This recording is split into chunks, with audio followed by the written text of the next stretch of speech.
저는 10년째 뇌전증 투병을 하고 있는 아이를 키우고 있고요.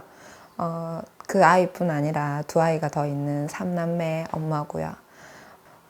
저희 아들이 밤에 경련을 많이 할 때는 7번에서 8번도 대발작으로 했었거든요. 그런 7번에서 8번이면 거의 의식이 없다고 봐야 돼요. 발작하고 의식이 없고 발작하고 그게 계속 연속되는 과정이거든요. 2014년이고요. 그때는 이제 고열에 의한 경련이었고 1년 뒤에 다시 폐렴에 걸렸는데 전신 대발작으로 나타났어요. 그래서 응급실에 갔는데 갑자기 이제 발작 이후에 열이 올라가더라고요. 고열로. 근데 열이 떨어지고도 계속 발작을 하는 거예요. 그때부터가 이제 시작이었던 것 같아요.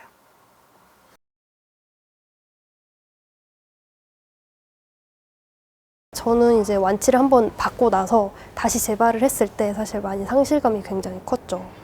아, 이게 치료가 안 되는 건가? 재발을 했을 때가 이제 막 사회생활을 할 시기였어가지고 우울감도 많이 느끼고, 또 제가 면허를 따려고 의사의 소견서가 있어야 된다는 그런 거를 모르고 그냥 따려고 이제 딱 등록을 해놓은 상태였어요. 그래가지고 근데 저도 이제 몰랐는데 갑자기 중간에 이렇게 의도치 않게 취소를 하게 돼버려서 너무 죄송한 마음도 있고, 아, 좀 나는 뭐 하고 싶어도 이렇게 뇌전증 때문에 뭐 제대로 되는 게 없네? 막 이렇게 생각을 하니까 남들은 다 쉽게 하는 건데.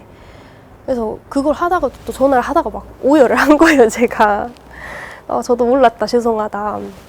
좀 그런 일상에 남들은 다 그냥 아무렇지 않게 쉽게 하는 것들을 나는 뇌전증이라는 것 때문에 좀 그게 더뎌질 때 그 경험을 딱 바로바로 할 수 없다는 게 좀 그럴 때 많이 상실감이 컸어요.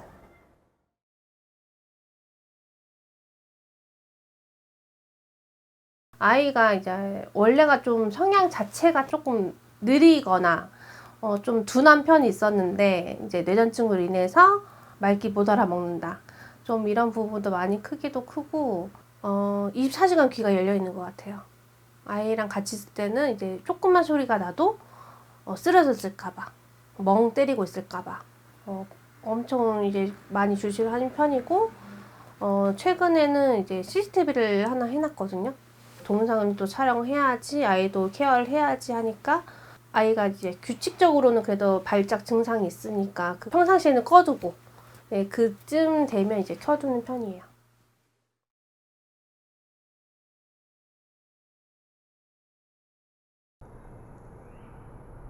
친구들이라던가 주변 어른들이랑 얘기를 할 때 가끔씩 얘기를 해야 될 때가 있으면 명희야, 뇌전증이라며? 뇌전증이 뭔데? 이렇게 한번 들은 적이 있어요, 직접적으로.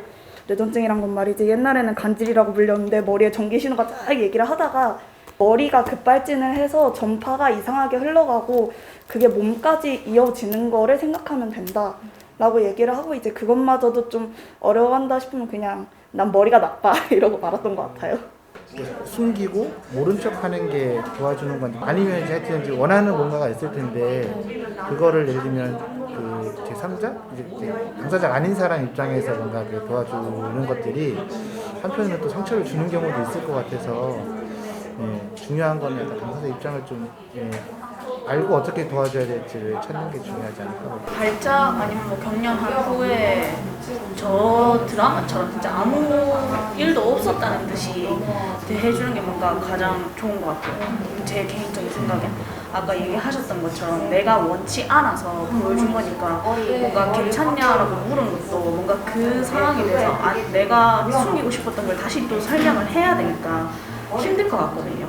다른 아픔이나 어떤 고민을 가진 분들과도 함께 어울려서 살 수 있을까, 그런 고민을 좀 하는 게 저는 퍼플라이저라고 생각을 합니다. 그래서 제가 뭐 도입할 뇌전증 인식개선 활동가 퍼플라이저는 그 퍼플데이라는 뇌전증 당사자로부터 시작된 그 인식개선 캠페인의 퍼플에서 지치지 않는 그런 건전지 같은 그런 활동가들이라 해서 이제 퍼플라이저라는 이름을 붙여가지고 활동을 하고 있고요. 퍼플라이저들은 대체로 뇌전증 환자 당사자뿐만 아니라 가족과 뇌전증에 대해서 아무 관련이 없더라도 이런 인식 개선을 통해서 뇌전증 당사자들의 사회 참여를 돕고 용기를 북돋아 줄 수 있는 그런 다양한 이웃들이 함께하고 있습니다. 수첩을 하나씩 나눠드릴 건데 여기 보면 그 3S라고 해서 뇌전증 환자가 발작을 했을 때 어떻게 도와줘야 할지에 대해서 설명이 나와 있어요. 상식적으로 참고하시면 좋을 것 같아서 여기다가 넣어놨고요.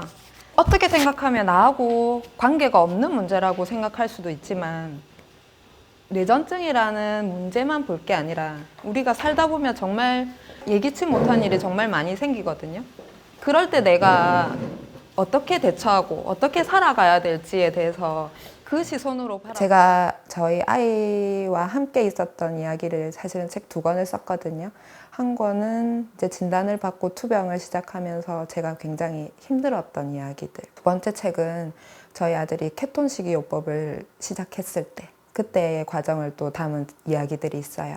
그 책을 바탕으로 사람들에게 제 책에 대한 이야기를 하면서 뇌전증에 대한 이야기도 함께 알리는 그런 계기를 가졌고요.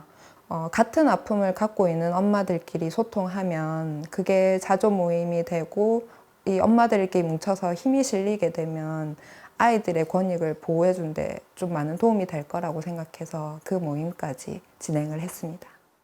6개월 단위로 오전 8시 아니면 오후 8시에 한 번씩 대발작을 하거든요.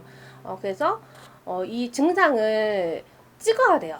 그래야지 그 병원 교수님한테 증상을 보여주면 이제 치료에 도움이 되니까. 근데 우리 아이가 그 초등학교 때부터 펜싱을 하고 이제 고등학교까지도 펜싱을 선수로 갔는데 이제 전국대회에서는 우리 아이만 이제 꼭 엄마는 아니면 아빠랑 같이 가야 돼요. 아이가 쓰러질까봐. 그러다 보니까 이제 친구들 사이에서도 조금 따돌림 당하고 친구들이 이제 자기들끼리 같이 모여서 숙소 생활을 하는데 우리 애는 꼭 엄마랑 아빠랑 이렇게 다녀야 되니까 뇌전증을 모르는 사람도 많고 간질에 대해서도 인식이 너무 안 좋아요. 그래서 제가 이렇게 조금이라도 이렇게 활동을 하면서 우리 딸같이 뇌전증 환자들이 사회의 한 구성이 돼서 따뜻하게 살아가길 바란다. 저는 이제 워낙에 수업을 많이 하다 보니까 뇌전증을 먼저 알리고 난 다음에 뇌에도 좀 도움되는 거 위주로 기존에 하는 클래스를 같이 접목하고 있어요. CBD라는 대마 오일이 뇌전증에는 도움이 많이 되고 있는데 CBD와 그 대마초의 그 유사한 성분을 가지고 있는 천연 에센셜 오일로 뇌전증을 조금 도움을 받고자 그렇게 하고 있습니다.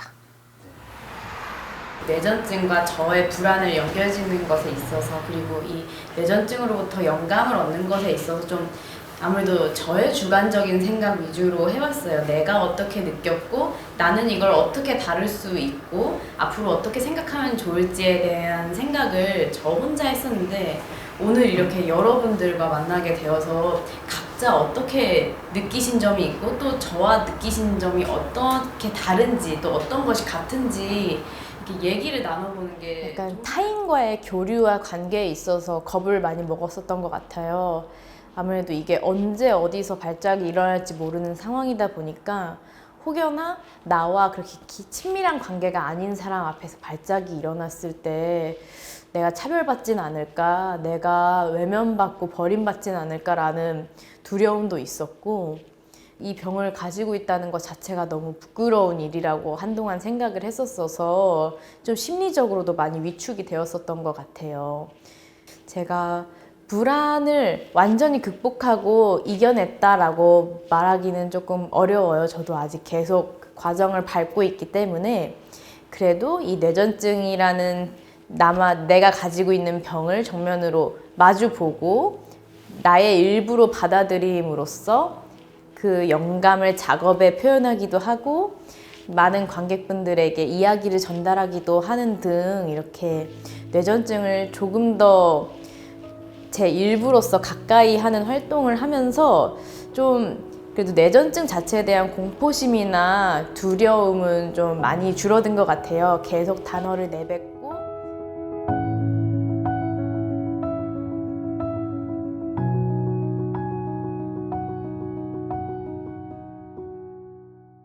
저는 대전에서 활동하고 있고요. 민들레 의료복지 사회적 협동조합이라는 곳에서 주로 활동하고 있는 송직근이라고 합니다.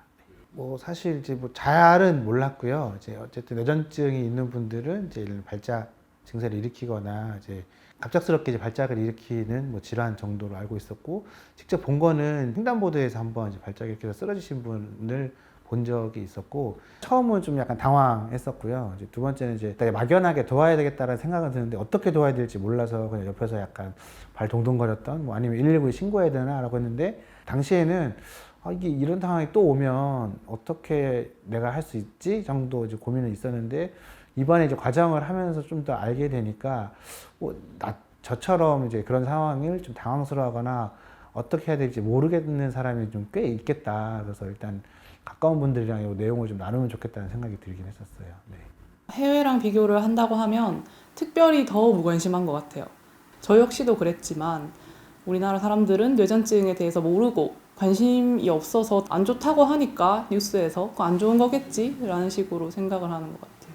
뇌전증을 잘 모르고 있을 때는 단순히 굉장히 무섭고 좀 두려운 질병이다라고 생각을 했었는데, 자료들을 많이 접할수록 다른 질병들을 경험하는 사람들처럼 그런 반응을 일으키는 거구나, 그냥. 그래서 조금 더 가볍게 생각할 수 있게 되었어요. 뭐 당장에 그들에게 실질적으로 필요한 건 어떤 법안이나 그런 방안들이겠지만, 저희가 가장 쉽게 비교적 쉽게 해줄 수 있는 게 관심이라고 생각을 하거든요. 그래서 그 사람들한테 뇌전증임을 쉽게 말할 수 있도록, 내가 뇌전증임을 밝힐 수 있도록, 나도 뇌전증에 관심이 있고 또 알고 있다는 것을 알려줄 수 있는 거, 그게 가장 필요한 것 같습니다. 캠페인을 통해서 뇌전증을 알게 됐을 때는 그냥 이러한 뭐 질환이 있구나, 뭐 이러한 증상이 있구나, 이 분들은 이러한 뭐 질환에 대해서 알리고 싶어 하는구나. 그 당사자분들한테는 느리겠지만 분명히 바뀌고 있고, 뇌전증에 대해서 모르는 사람들도 몰라서 그거를 이제 본인들도 어쩔 줄 몰라 하는 거지, 그거를 혐오해서 아니면 싫어해서 아니면 받아들이지 못해서가 아니라 정말 몰라서 당황스러운 행동들을 보이는 거고, 사람들은 언제나 받아들일 준비가 돼 있다. 그리고 이 활동을 하면서 이제 제 개인 뭐 SNS에도 알리고 하면서 좀 느꼈던 거는, 여기 올릴까 말까 사실 고민을 많이 했거든요. 그러면 일단 제가 뇌전증이랑 연관된 사람이라는 거를 다 알게 되는 거니까, 제 지인들도. 그래서 좀 고민을 많이 했는데, 그냥 내가 뇌전증임을 밝힘으로써 좀 나한테 뭔가 그걸로 선입견을 갖고 있냐 안 갖고 있냐, 그게 그 사람의 이후의 관계를 보면 딱 드러날 것 같아요. 중학교 때 만나서 오랫동안 교류하고 있는 한 친구가 있어요. 그 친구에게 가장 처음 얘기를 했던 것 같아요. 내가 이런 병이 있으니 혹시나 내가 발작이 일어나면 나를 도와줬으면 좋겠다라는 얘기를 가장 솔직하게 믿고 했던 친구인데, 그 친구는 제가 모르는 곳에서 노력을 많이 해주었더라고요. 이 뇌전증과 관련된 다큐나 정보도 좀 수집을 했다고 하고, 그리고 제가 실제로 그 친구를 포함한 여러 명이서 제주도에 놀러 갔을 때 발작을 일으킨 적이 있어요. 그 뒤로 기억이 잃고 나서 다시 정신을 차렸을 때는 너무 고마웠던 건 아무 일도 일어나지 않은 것처럼 행동해줬어요. 아주 일상처럼, 방금 밥 먹었어? 이렇게 물어보는 것처럼. 그게 참 고맙더라고요. 아무렇지 않게 대해줘서. 누군가가 옆에 있다는 게 얼마나 힘이 되는지 잘 몰랐어요, 사실은. 근데 저는 이제 아이가 진단을 받고 나서 하루하루가 너무 힘들었거든요. 그래서 극단적인 생각도 많이 하고, 이제 아이와 함께 극단적인 선택을 할까? 나 혼자 극단적인 선택을 할까도 생각을 했었거든요. 그랬는데 사실은 저는 저희 아들한테 그거를 배웠어요. 누군가 곁에 있을 때 그게 얼마나 큰 힘이 되는지. 저희 아들이 밤에 경련을 많이 할 때는 7번에서 8번도 대발작으로 했었거든요. 그런 7번에서 8번이면 거의 의식이 없다고 봐야 돼요. 그렇게 하고 아침에 일어났는데 저를 보고 안아주면서 사랑한다고 얘기하고 잘 잤다고 얘기하는 거예요. 제가 봤을 때 전혀 잘 자지 않았는데도 불구하고. 그 모습을 보면서 그게 저한테 그렇게 탁 안기는데 그게 너무 큰 힘이 되는 거예요. 저는 얘가 사실은 누군가의 짐이 되고 누군가에게 불편이 되고 누군가에게 되게 좀 힘든 존재가 되지 않을까만 생각했는데 그 아이도 그렇게 누군가에게 힘이 되고 응원해 줄 수 있는 존재더라고요.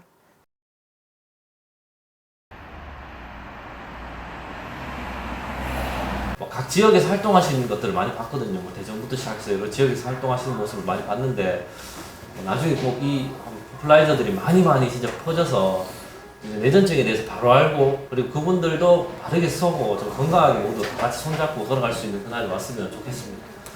뭐 많은 사람들한테 알리는 게 중요하지 않을까라는 생각을 하고 무작정 뛰어들었는데 좀 이것도 듣고 좀 뭔가 얻어가면은 좀 더 긍정적으로 기억나. 뇌전증에 대해서 얘기를 드려도 거부감이 좀 줄고 결국에 저희 아들과 같이 이제 사회를 이끌어갈 구성원들이 그냥 학교에서 발표를 하더라도 저는 뇌전증 환자인데 3S라는 거를 해주시면 감사하겠습니다. 용기가 많이 필요할 것 같긴 해요. 어떻게 보면 하나의 약점을 내가 밝히고 가는 거니까. 그래도 앞으로 저 스스로 제가 뇌전증 환자라는 걸 밝히면서 사회 활동을 할 수 있었다는 점이 정말 뿌듯하고 좋았고요. 아무래도 이거를 처음 해보다 보니까 좀 마주치는 난관도 있었지만 어쨌든 이런 활동이 앞으로 계속 선례가 되다 보면은 쌓이고 쌓여서 더 체계적으로 좋은 활동을 할 수 있을 것 같습니다. 즐거웠어요. 사실은 저는 아이들을 많이 걱정했었어요. 아이들이 발작하는 걸 보고 이제 나쁘게 생각하면 어떻게 할까? 우리와 다른 존재, 이상하다고 생각하면 어떻게 할까? 그런 고민을 많이 했었는데 아이들이 저를 보면 항상 물어요. 소연이는 왜 그래요? 소연이는 왜 그런 행동을 해요? 라고 묻는데 그 질문이 정말 순수하게 받아들여져요. 정말 궁금하다는 느낌이거든요.